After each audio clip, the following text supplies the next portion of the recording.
নমস্কার, আশা করি আপনারা সবাই ভালো আছেন। আমার এই ভিডিও যে যেখান থেকে দেখছেন সবাইকে নমস্কার জানাচ্ছি।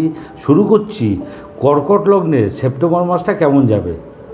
এবার কর্কট লগ্ন নিয়ে কথা বলতে গেলে প্রথমেই রাজ্যকারক মঙ্গলের কথা বলতে হয়। পঞ্চমপতি এবং দশমপতি উনি 26শে অগাস্ট দ্বাদশ ঘর অর্থাৎ মিথুনে চলে এসছেন। প্রথম কথা, পঞ্চমপতি দ্বাদশে, সন্তানের পেছনে খরচা হবে। দেখুন, পঞ্চমপতি দ্বাদশে থেকে সপ্তম ঘরে দৃষ্টি পড়ছে। কোনো বিজনেসের ক্রিয়েটিভিটি বা বিজনেসের উৎকর্ষতা, তার পেছনে খরচা। কোনো দেবভক্তি বা ঈশ্বর ভক্তি, সেই জন্য কোথাও যাত্রা করা, কোথাও গমনাগমন এবং তার পেছনে খরচা। আর দশমপতি দ্বাদশে মানে কর্মসূত্রে বিদেশ যাত্রা বোঝায়। যারা সেলস বা মার্কেটিংয়ে কাজ করেন তাদের কর্মসূত্রে অতি দূর ভ্রমণ, এটাও বোঝাচ্ছে। আরেকটা হতে পারে যারা এক্সপোর্ট ইম্পোর্টের ব্যবসা করেন তাদের পক্ষে খুব ভালো। এবারে আমাদের আলোচ্য বিষয় হলো বৃহস্পতি। বৃহস্পতি হলো ষষ্ঠপতি এবং নবমপতি। উনি বর্তমানে অবস্থান করছেন একাদশে। ষষ্ঠপতি একাদশে মানে হচ্ছে অবস্ট্রাকশন বা বিরুদ্ধ পরিবেশের মধ্য দিয়ে প্রাপ্তি। এটা কেন বলছি, কেননা প্ল্যানেটটা গিয়ে পড়েছে একাদশে। একাদশের রেজাল্টটা আলটিমেটলি দেবে। মায়ের ছোট মামা মাসি তাদের থ্রু দিয়ে কোনো কিছু প্রাপ্তিযোগ হতে পারে। নবমপতি একাদশে মানে আপনার ভাগ্য আপনাকে ফেট আপনাকে ব্যাক করবে এবং প্রাপ্তি হবে। নবমপতি একাদশে থেকে তৃতীয় দৃষ্টি দিচ্ছে। ছোট ভাই বোনের থেকে প্রাপ্তি হতে পারে, সন্তানের থেকে প্রাপ্তি হতে পারে। কোনো ক্রিয়েটিভিটি বা কোনো সৃষ্টিমূলক কাজ, তার মধ্যে দিয়ে কোনো গেইন করতে পারেন। নবমপতি বৃহস্পতি একাদশে থেকে সপ্তম ঘরে দৃষ্টি দিচ্ছে। এটা একটা অসাধারণ কম্বিনেশন। কোনো আধ্যাত্মিক স্থানে গমন করতে পারেন এবং সেখান থেকে প্রাপ্তি। বিজনেসের মধ্যে দিয়ে ভাগ্যোদয় এবং প্রাপ্তিযোগ, বিজনেস গেইন করা, যেটা বোঝাচ্ছে।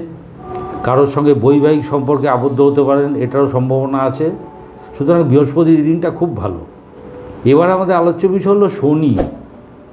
সপ্তমপতি এবং অষ্টমপতি, উনি বর্তমানে অষ্টমে অবস্থান করছেন কুম্ভে এবং পূর্ব ভাদ্রপদ নক্ষত্রে অর্থাৎ 25 নম্বর নক্ষত্রে অবস্থান করছেন। প্রথম কথা, সপ্তমপতি অষ্টমে কনজুগাল লাইফ, বিজনেস সব কিছু নিয়ে কিছু কিছু প্রবলেম দেখা দেবে। দেখুন, ওখান থেকে দৃষ্টি পড়ছে সেকেন্ড হাউসে। বিজনেসে কোনো অ্যাসেট নিয়ে সমস্যা দেখা দিতে পারে। কনজুগাল লাইফে আপনার বাক্য প্রয়োগ সাবধানে করুন, সেই নিয়ে কোনো সমস্যা হতে পারে। সেকেন্ড হাউসে যে দৃষ্টি পড়ছে সিংহে, ওটা কিন্তু রবির ঘর, চোখ নিয়ে কোনো সমস্যা হতে পারে, এই ব্যাপারটা আছে। কিন্তু দেখুন, অষ্টমপতিও কিন্তু অষ্টমে। এবার ষষ্ঠ অষ্টম দ্বাদশপতি যে ঘরে থাকে সেই ভাবটা হানি করে। এটা একটা বিপরীত রাজযোগ। তাহলে অষ্টমপতি অষ্টমে থাকলে অষ্টম ভাবটা হানি করবে। তাহলে আপনার এই প্রবলেমগুলো সব কেটে যাবে। এবার আমাদের আলোচ্য বিষয় শুক্র। শুক্র হলেন চতুর্থপতি এবং একাদশপতি। উনি বর্তমানে অবস্থান করছেন কন্যায়। উনি 18 সেপ্টেম্বর চলে যাবেন তুলায়। তো একাদশপতি তৃতীয়, এর মানে কি? প্রথম কথা, ছোটো ভাই বোনের থেকে প্রাপ্তি, নিজের উদ্যম নিজের বিক্রম ওর মধ্যে দিয়ে প্রাপ্তিযোগ। এবং দেখুন, ওখান থেকে নবমে দৃষ্টি পড়ছে মিনে, অর্থাৎ উদ্যমের মধ্যে দিয়ে ভাগ্যোদয়, এটা বোঝাচ্ছে আর কি। আর চতুর্থপতি তৃতীয়, এর অর্থ হলো বিদ্যার ব্যাপারে খুব উদ্যমী হওয়া। এবং দেখুন, নবমে দৃষ্টি, উচ্চ বিদ্যা লাভের সম্ভাবনা আছে। আরেকটা হলো গৃহবাড়িতে ধর্মানুষ্ঠান হতে পারে।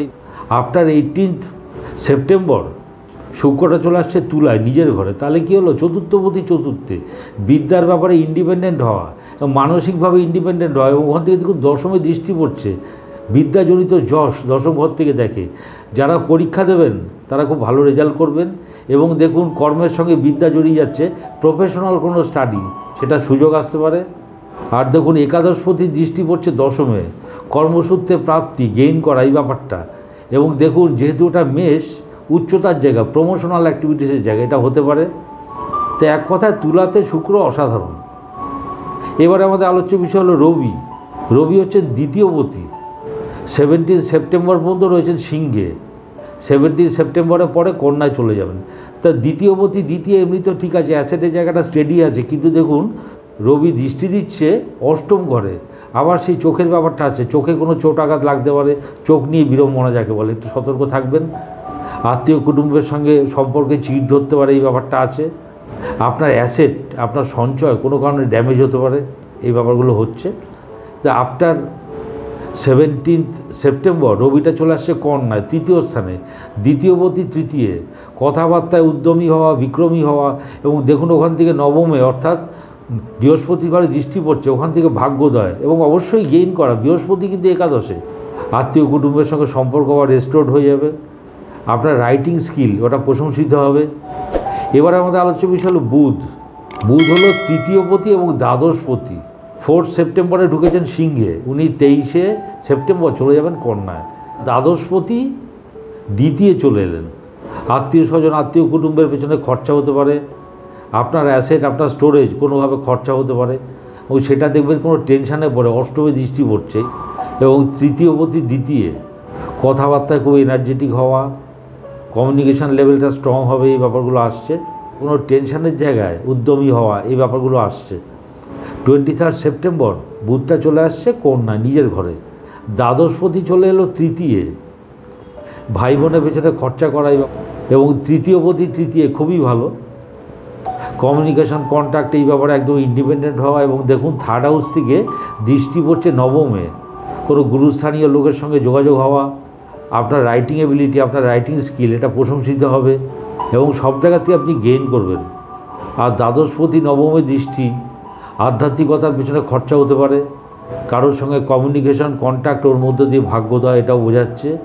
ওভারঅল কর্কট লগ্নের পক্ষে সেপ্টেম্বর মাসটা ভালো যাওয়া উচিত। ভিডিওটি ভালো লাগলে লাইক শেয়ার সাবস্ক্রাইব করুন। সবাই ভালো থাকবেন। নমস্কার।